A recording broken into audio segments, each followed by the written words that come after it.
Un hombre vio a una anciana sentada sola en una estación de tren. Nadie le prestaba atención, ni siquiera tenía zapatos. El hombre la miró y simplemente le dijo: «Vas a venir conmigo». A partir de ese momento, la vida de ambos cambió para siempre. Pero ¿quién era esta mujer? ¿Y por qué cientos de personas tenían miedo de lo que ella se negaba a hablar? Estás a punto de presenciar una historia realmente poderosa. Estamos a solo unos pasos de alcanzar nuestros primeros 1000 suscriptores, nuestra familia en crecimiento. Desde el fondo de nuestros corazones, gracias a todos los que nos han traído hasta aquí. Con tu apoyo nos hacemos más fuertes con cada historia. Si aún no te has suscrito, ahora es el momento perfecto. El tren se había ido hacía mucho tiempo, pero un murmullo aún parecía flotar en el aire de la estación, como una frase inconclusa, con su última palabra congelada en el aire. La mujer sentada al final del banco estaba de espaldas a las vías. Se sentó como lo hace la gente cuando se ha dejado de esperar, con la espalda recta, pero los hombros caídos. Al principio no se notaban sus pies descalzos. Solo si mirabas de cerca podías ver las grietas en sus tacones, la forma en que sus dedos se curvaban debajo de su falda. No tenía un saco ni una bolsa, solo un cardigan azul desteñido que se aferraba a sus delgadas muñecas, casi resbalando por los codos. Jonas no se fijó en la mujer al principio, no de la forma en que los hombres suelen fijarse en las mujeres, sino más bien en la forma en que se nota la llegada de una tormenta o el temblor de un caballo nervioso. Como si algo estuviera mal, pero no sabías cómo llamarlo. Cuando bajó del último vagón del tren, sus botas estaban cubiertas de tierra. Tenía 31 años, pero las arrugas de su rostro eran tan viejas como la migración de una golondrina, llenas de pérdidas y despedidas no declaradas. No hablaba con la gente. Tal vez incluso había olvidado cómo decir hola, pero él la miró, la mujer que nadie más parecía ver. Y la mujer no miró a nada, solo miró a un punto profundo en el suelo más allá de las vías, como si alguien estuviera allí, o tal vez alguien que ya no lo era. «Greta», murmuró el empleado de la estación detrás del cristal mientras sellaba los papeles. «Ha estado sentada allí así durante 3 días. Nadie ha venido a por ella. No queda nadie, ni siquiera los zapatos». Jonas volvió la cabeza, pero no le dijo nada al hombre. Empezó a caminar hacia ella. Sus pasos eran pesados, pero firmes. Con cada paso, más polvo se levantaba a su alrededor. Rozaba su falda con la brisa, pero la mujer no se movió. No estaba llorando. Tenía la cara mojada, sí, pero las lágrimas parecían haberse filtrado por debajo de su piel, en silencio, como si no necesitaran permiso para caer. Jonas se detuvo unos pasos delante de ella. No supo qué decir. «Señora», dijo finalmente, con la voz quebrada, pero suave. La mujer no levantó la vista. Jonás bajó la mirada. Sus dedos de los pies estaban enroscados. «¿Dónde están tus zapatos?». La mujer se movió por primera vez. Sus párpados se cerraron y abrieron lentamente. «Los dejé», susurró ella. «¿Por qué?» «Ya no eran míos». Jonas abrió su mochila. Sacó un viejo pero robusto par de botas de mujer. Habían pertenecido a su madre. Los había cargado durante años sin saber por qué. Los colocó en silencio frente a ella. Ni siquiera los miró. «No quiero ayuda», dijo. «No es de ayuda», respondió Jonas. «Es simplemente necesario». La mujer finalmente volvió la cabeza. Su rostro estaba lleno de arrugas, pero la belleza aún vivía allí, como una pieza de arquitectura en ruinas, pero orgullosa. «No me conoces», dijo ella. «Lo sé», contestó Jonas, «pero yo te vi». En el silencio de ese momento, sopló una brisa. Una puerta se cerró de golpe en algún lugar lejano. El tren se había ido hacía mucho tiempo, pero Jonas sintió como si otro estuviera a punto de partir, rumbo a un lugar completamente diferente. «Ahora eres mía», dijo, apenas más alto que un susurro. «Vienes conmigo». La mujer no preguntó por qué. Ella no sonrió. Ella no corrió. Se limitó a mirar, como si estuviera a las puertas de otra vida, sin saber qué pie mover primero. Jonas empezó a caminar. Un vagón oxidado esperaba fuera de la tienda de alimentos. Detrás de él, escuchó el sonido de pies descalzos, lentos, cautelosos, pero seguros. Cuando la mujer subió a la carreta, todavía no se había puesto las botas. Simplemente lo sostenía en su regazo, como un regalo o tal vez como una carga. El camino era largo y vacío. Los cuervos se alineaban en los cables de arriba, observando en silencio. Jonás miraba hacia atrás de vez en cuando. La mujer estaba sentada en el asiento trasero, con los ojos fijos en algún punto del horizonte. Ella no habló.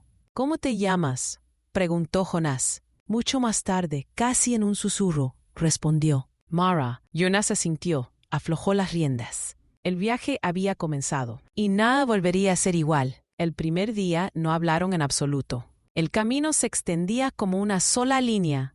Mara todavía no se había puesto las botas que Jonás le había dado. Los sostenía en su regazo, como si estuviera sosteniendo el último pedazo de una vida a la que solía pertenecer. Tenía los pies agrietados, polvorientos y cansados, pero aún así no se ponía las botas. Jonás no dijo nada. No quería tocar su pasado, porque no tenía el coraje de enfrentarse al suyo. El día se desvaneció lentamente. Cuando el cielo se volvió naranja, Jonás detuvo la carreta bajo la sombra de un gran roble. El viento susurraba suavemente a través de las ramas. «Nos quedaremos aquí», dijo. Mara se limitó a sentir. Jonás encendió una hoguera, se sentó y observó cómo bailaban las llamas. Sacó un poco de carne seca y unas migajas de pan de su bolsillo, colocando algunas frente a Mara.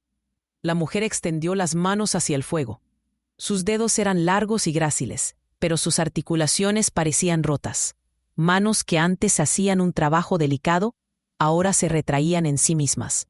«¿Tú, a dónde vas?», preguntó Mara, hablando por primera vez. Jonás mantuvo los ojos en el fuego. «A casa», dijo.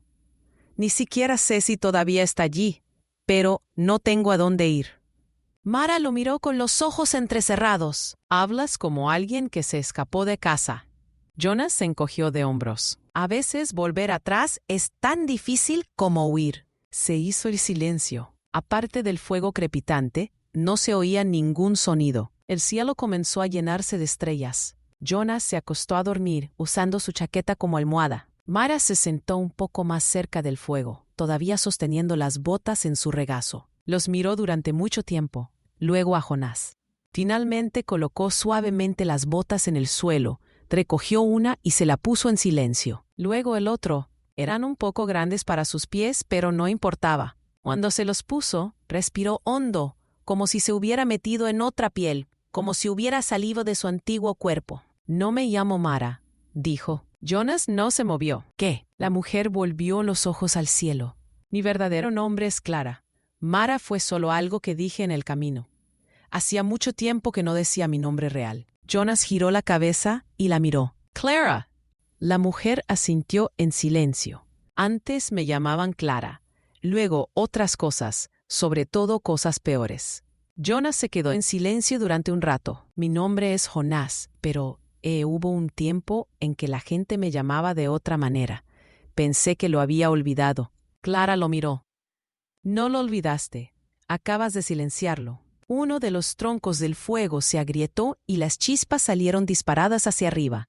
Clara bajó la cabeza. «La gente murió por mi culpa», dijo. Jonás cerró los ojos. «Un niño murió por mi culpa». El viento se detuvo. En ese momento, sus pasados se tocaron. El dolor venía de diferentes lugares tal vez, pero el peso era el mismo. Este silencio no fue una escapatoria esta vez, era un acuerdo. El segundo día, el camino fue más accidentado. Los árboles escasearon, el suelo se secó. Esta vez, el viento les arrojó polvo a la cara. Jonás no dijo mucho, pero de vez en cuando miraba a Clara a través del espejo. Tenía las botas puestas, pero aún cojeaba un poco al caminar. Era como si el pasado tirara de su pierna a cada paso. Al mediodía, se detuvieron junto a un pequeño charco de agua. Mientras Jonás revisaba el agua, Clara se lavaba las manos. Notó una vieja cicatriz en sus dedos. No preguntó. Pero por la tarde, un jinete solitario apareció en el horizonte, a lo lejos, sin moverse. Jonás se detuvo, entrecerró los ojos. Clara también se volvió. Su expresión se endureció. «Lo conozco», dijo ella. «¿El jinete?», preguntó Jonás. «No, su postura. Eso es un rastreador. Esto no es una coincidencia». Entrecerró los ojos. «Alguien me está buscando». Jonás frunció el ceño. «¿Alguien que quiera hacerte daño?». Clara cerró los ojos. Si es él, sí. ¿Por qué te querría el jinete? Clara se volvió y lo miró. Porque mentí. Porque gritar la verdad mata a ciertos hombres. Jonas apretó las riendas. Entonces tendremos que movernos rápido. Esa noche no acamparon. Seguían moviéndose en silencio. La luna iluminaba las piedras del camino como si fueran de plata. En el fondo, Jonas creyó oír los cascos de un caballo golpeando el suelo. Tal vez era real, tal vez estaba en su cabeza. Pero una cosa era segura. El pasado de Clara los estaba siguiendo. Y esto no fue solo un viaje, fue un escape. Pasaron la noche sin parar. Jonas mantenía las riendas sueltas, pero sus ojos alerta. La carreta se tambaleaba mientras Clara inclinaba la cabeza con el viento, no durmiendo, sino como si estuviera viviendo en otro tiempo. Tenía los ojos abiertos, pero parecía que estaba mirando 20 años en el pasado. Jonas no preguntó. De todos modos, cada pregunta encontró su respuesta en el camino. A veces el silencio era el único narrador que el pasado necesitaba. La mañana caía sobre ellos como una nube gris. La niebla se había tragado los bordes de la carretera. Jonas finalmente detuvo a los caballos. «Deberíamos dejar un rastro», se dijo a sí mismo en voz alta. Clara respondió. «Ya nos huele. No está rastreando la dirección, está rastreando la intención». Sus palabras hicieron que Jonas se detuviera. Entonces se dio cuenta de que esta mujer no solo hablaba desde el dolor, sino desde la experiencia. Clara no era solo alguien que había sufrido. Era alguien que podía leer a los demás, que percibía las cosas antes de tiempo. «¿Quién es este hombre?», preguntó Jonas. «¿De verdad nos persigue?». Clara habló mientras se ajustaba los cordones de la bota. «Nunca supe su nombre, pero él me llamaba tranquilo. Todos lo hicieron, porque nunca hablaba, solo miraba, pero cada vez esperaba el momento adecuado. Y cuando se movió, nadie lo detuvo. Si me encuentra, a ti también te hará callar». Jonas cerró los ojos. Empezaba a darse cuenta de que llevar a esta mujer a casa era más que salvar una vida. Era una llamada a la batalla, una que no había pedido, pero que no podía ignorar. Más tarde ese día, cuando entraron en un valle, Jonas vio una huella. No neumáticos, sino huellas de cascos. Y fresco. La carreta aminoró la marcha. Clara alzó la vista. «Se está acercando. ¿Qué hacemos?». Clara clavó los ojos al frente. «No se detendrá a menos que lo matemos, así que o nos escondemos o nos enfrentamos a él». Jonas asintió lentamente. «Dime cuándo». Al final del día, Jonas encontró los restos de una antigua cabaña de caza. La mitad de un muro sin techo, pero apoyado contra la roca. Bueno para la defensa. Ató los caballos junto a la cabaña. Se volvió hacia Clara y le dijo: «Quédate aquí». Luego se fue a explorar la zona. En cada arbusto, en cada silencio, esperaba al hombre. Una hora más tarde, cuando regresó, Clara sostenía una pistola. Jonas no se sorprendió. «Lo guardé», dijo. «Nunca lo tiré a la basura todos estos años. Ni siquiera es mío. Era suyo, pero mis manos ya no le pertenecen». Jonas asintió en voz baja. «¿Puedes usarlo?». «Lo intenté 2 veces», dijo Clara. «Las 2 veces simplemente los asusté. La tercera vez termina o comienza». Al caer la noche, los dos se acomodaron en la cabaña. Jonas escondió su arma debajo de su camisa. Clara, como de costumbre, estaba callada, pero ya no le temblaban los brazos. Su rostro estaba quieto, pero había una tormenta en su interior. «Yo también tuve una hija», dijo Jonas de repente. «Tenía 5 años, salí durante una tormenta y nunca regresó. Se suponía que debía cerrar el barril de agua. Yo no lo hice». Clara volvió los ojos hacia él. Ella no habló, pero ahora hablaban el mismo idioma. Niños perdidos, sus nombres convertidos en susurros, aún vivos detrás de sus párpados. Entonces, cerca de la medianoche, se oyó el ruido de un caballo. Jonas se puso de pie de inmediato. Clara empuñó la pistola en silencio. El sonido se acercó. Se movieron detrás de la parte trasera de la cabina. Jonas susurró: «Un ciclista. Pero podría haber más lejos». Los cascos del caballo golpeaban con fuerza las piedras. El hombre aminoró la marcha. Simplemente se detuvo. No habló. Jonas no podía ver sus ojos, pero los sentía, buscando con su mirada, silencioso. Entonces llegó el momento. El hombre se bajó del caballo, Escucharon sus pasos. Jonás alerta, las manos de Clara alrededor de la pistola. El hombre se detuvo frente a la cabaña y habló. Clara. La voz era más joven de lo esperado, frío, pero de alguna manera familiar. El rostro de Clara se congeló. Ese no es él, susurró ella. Eso no es él, pero alguien en su lugar, uno nuevo. Jonas se mantuvo alerta. ¿Quién es? Alguien a quien enviaron, dijo Clara, entrenado para silenciarme. En ese momento, una sombra apareció a través del hueco de la puerta. Jonas sacó su arma por instinto, pero el hombre ya se había ido. Echó a correr, fundiéndose en la oscuridad. Detrás de él, solo dejó un murmullo como un susurro. Hablaremos pronto, Clara. Jonas salió corriendo, pero el hombre había desaparecido. Clara se puso en pie. Todavía sostenía el arma, pero ahora sus manos volvían a temblar. Cuando Jonas regresó, ella dijo, «Esto no ha hecho más que empezar». Jonas inclinó la cabeza. «Lo sé, pero esta vez eres tú quien escribe el final». El sol de la mañana se alzó con una neblina gris. La niebla que se cernía sobre los árboles se sentía como una amenaza persistente dejada por la noche. Cuando Jonas despertó, Clara ya estaba despierta, con las botas puestas y el pelo bien recogido. Sostenía un cuchillo en las manos, oxidado pero afilado. ¿El hombre de anoche?, preguntó Jonás. Clara no apartó los ojos de la lejana línea de árboles. Era un mensaje. El silencioso sigue buscándome, pero ahora otras manos se han involucrado. Ya ni siquiera sabemos a quién nos enfrentamos. Jonas tocó el collar debajo de su camisa. Un anillo. Alguna vez perteneció a una familia. Ahora era solo el peso de recordar. Esta historia en la que me metiste ahora también se ha convertido en mío. Clara giró lentamente la cabeza. No metí a nadie en nada. Jonás, tú me viste. Es por eso que estás en ello. Como cualquiera que no mire hacia otro lado. Hubo una pausa. Solo el viento y algunos cuervos moviéndose a través de las ramas. Mientras Jonas preparaba los caballos, Clara se echó la bolsa al hombro. Sus pasos eran cuidadosos, pero ya no vacilantes. Se pusieron en marcha. El silencio entre ellos ya no era un muro. Se sentía como un acuerdo. Pero con cada kilómetro, algo dentro de Jonas comenzó a soltarse. De Clara, de su pasado, de sus propias piezas inacabadas. Al mediodía se encontraron con una estructura que bloqueaba su camino. Un edificio de piedra en ruinas. Parecía de la vieja escuela. Las ventanas estaban destrozadas y las paredes estaban cubiertas de tallas. Clara miró el edificio y respiró hondo. Este lugar es familiar. Jonas frunció el ceño. ¿Qué es? Clara se adelantó.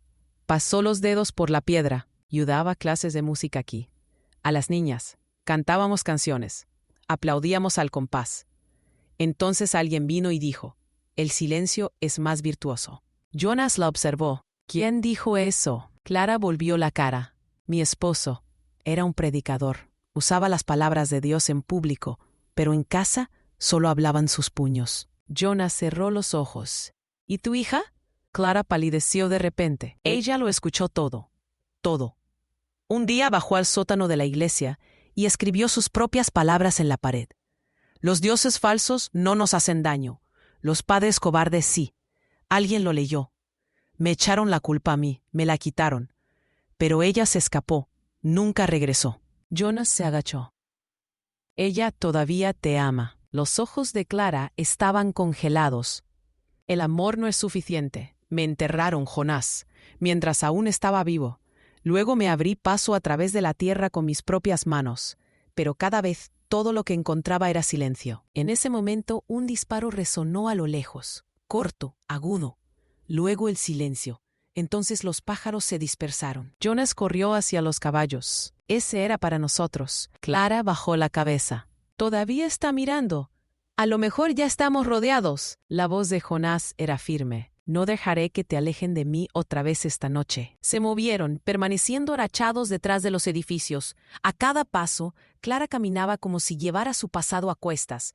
Sus ojos vagaban, a veces en la espalda de Jonas, a veces en el cielo. Estaban nerviosos.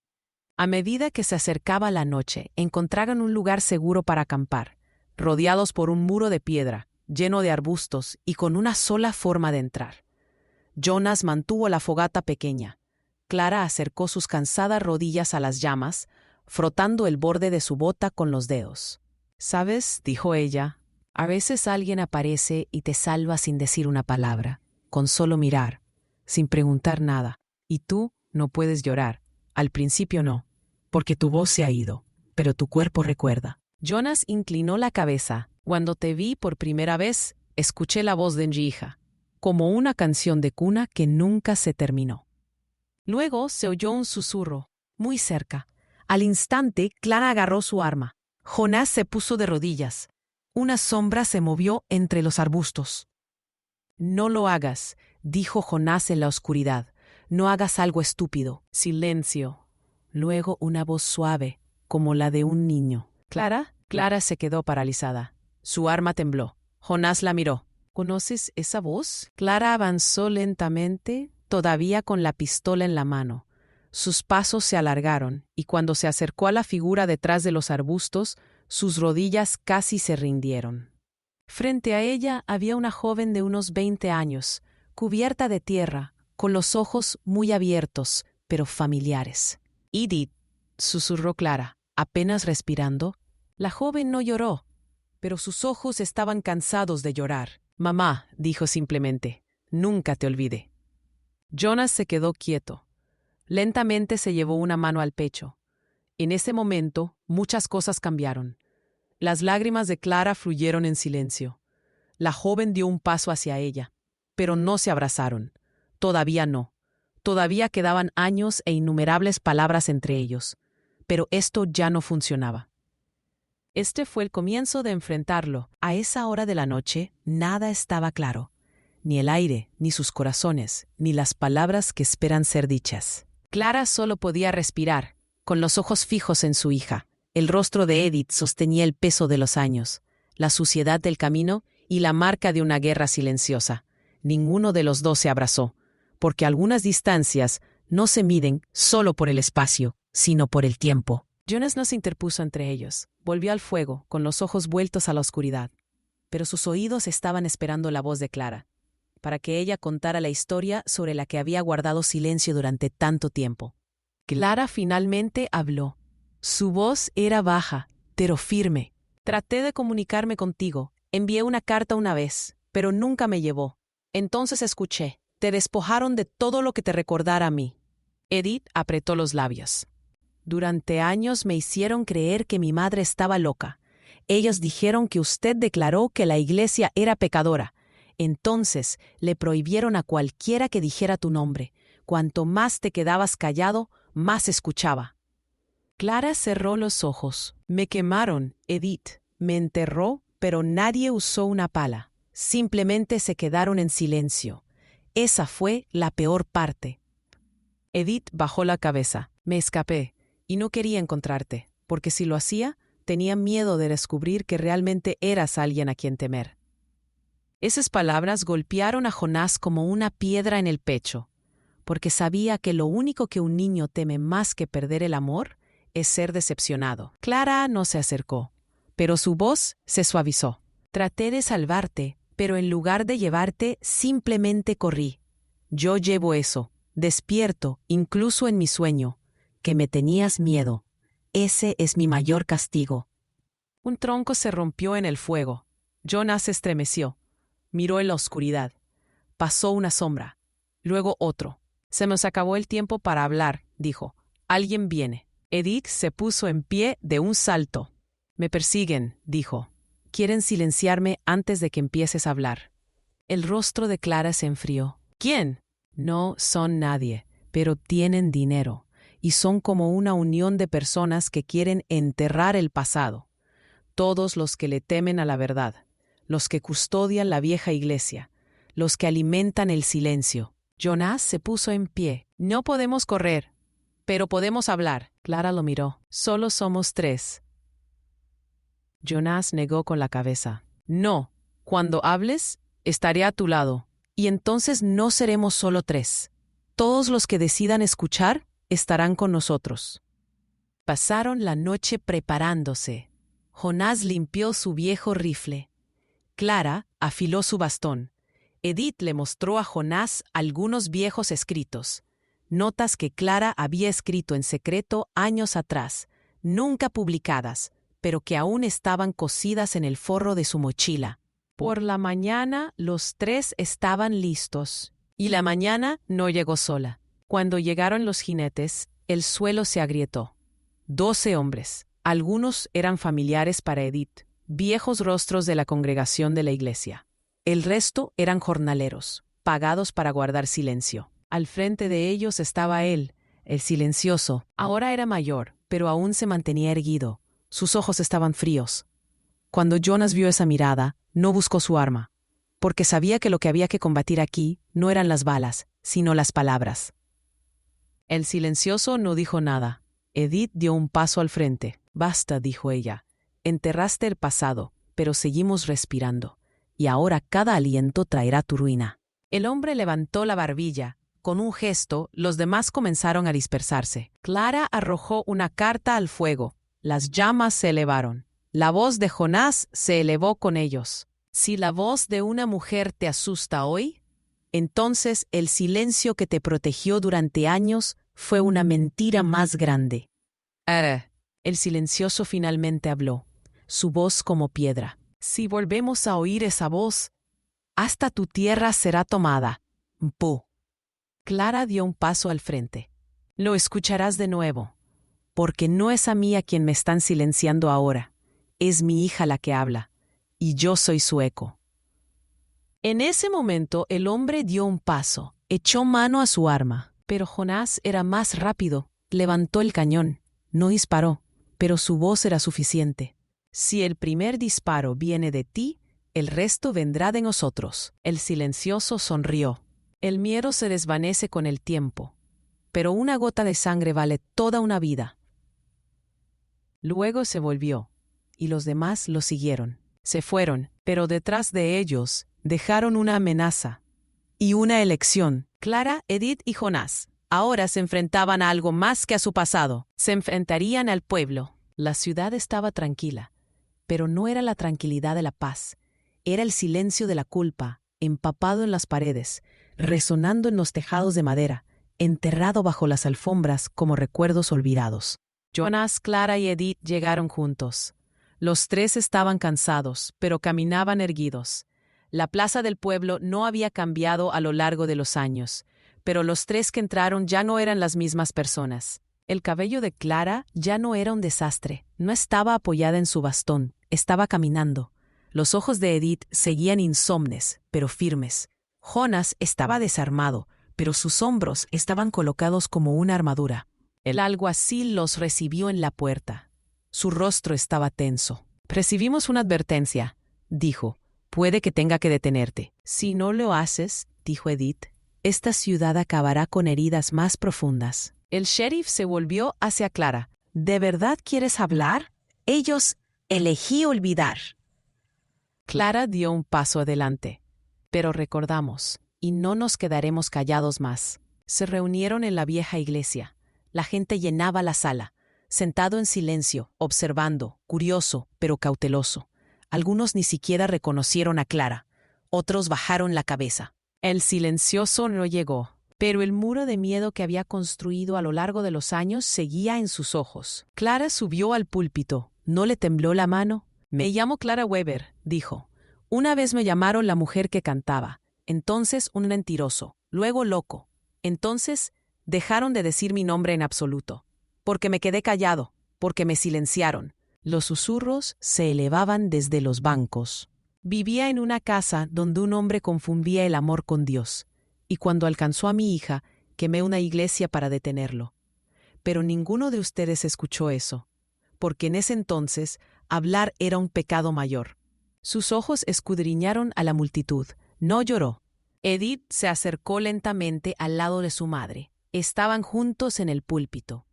«Me llamo Edith», dijo, «y durante años creí que mi madre estaba muerta. Me dijeron que debía pensar que era una mala persona, pero ninguno de ustedes me dijo la verdad. Solo compartías el miedo». Clara tomó la mano de su hija. Jonas estaba de pie en la parte de atrás junto a la pared. Tenía los ojos llenos, pero no lloraba. No estaba allí para llorar. Estaba allí para llevar una vida. Clara siguió hablando. Me quedé callada, entonces mi hija se quedó callada. Entonces Jonás guardó silencio, pero el silencio no protegía a nadie, solo enterró el dolor. Ahora esta casa, este pueblo, esta tierra, no callará más. Una mujer se puso de pie, luego un hombre, luego una persona mayor. Uno a uno, la gente se acercó a Clara. Uno de ellos le trajo un cuaderno, un viejo disco de la escuela. Otro le entregó una pinza para el cabello, una que Edith usaba cuando era niña. Y alguien le susurró a Clara: «Te creímos, pero no hablamos». Al atardecer, la plaza se vació. La gente se fue con sus pensamientos. Pero algo había cambiado. Una especie de paz tranquila se extendía por el aire. No en los corazones, tal vez, pero al menos en las lenguas. Esa noche, Jonás se sentó en el porche de su antigua granja. Clara tocaba el viejo instrumento musical que aún colgaba del techo. Edith añadió miel al té de Jonás. Ninguno de ellos habló. Ya no lo necesitaban. Y justo antes del amanecer, Jonás habló en un susurro. El día que enterré la foto de mi hija, fue la primera vez que quise olvidar. Pero ahora no lo necesito. Recordar, esta vez, sana. Clara sonrió. Algunas casas no se caen, Jonás, porque alguien dentro todavía trata de vivir. Edith miró a su madre. Me quedaré, dijo ella. No tengo a dónde ir, pero ahora tengo un lugar al que volver. Jonás asintió. Este lugar es más que suficiente para todos nosotros. En la escena final, la puerta de la casa quedó entreabierta. El viento tocó el zapato de un niño. El zapato, todavía colgando sobre la puerta, se balanceaba suavemente. Pero esta vez no era una amenaza, era un recuerdo. Y cuando el cielo se iluminó por primera vez, no dejó sombra alguna. El final. Por cierto, nos dimos cuenta de algo pequeño. La mayoría de las personas que ven estas historias no están suscritas al canal. Tal vez nos quedemos atrapados en el momento o simplemente nos olvidemos de presionar el botón. Pero su apoyo realmente nos ayuda a seguir creando historias como esta. Si esta historia te conmovió, no olvides darle me gusta al video, comparte tus pensamientos en los comentarios y suscríbete al canal.